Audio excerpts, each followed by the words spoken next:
అమ్మగారు మీకు పెళ్లి కానుక్క ఇచ్చిన ఉంగరం. ఆహా, దీనికి వెల కట్టలేం. ఇది నా పందెం.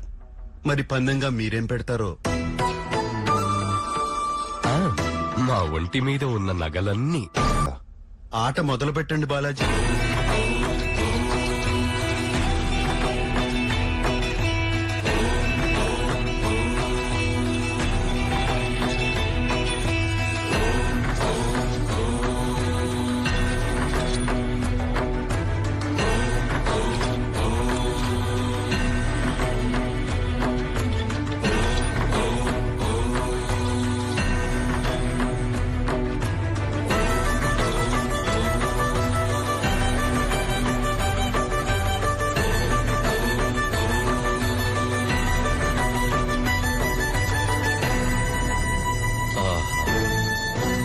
మళ్ళీ ఓడిపోయారు స్వామి.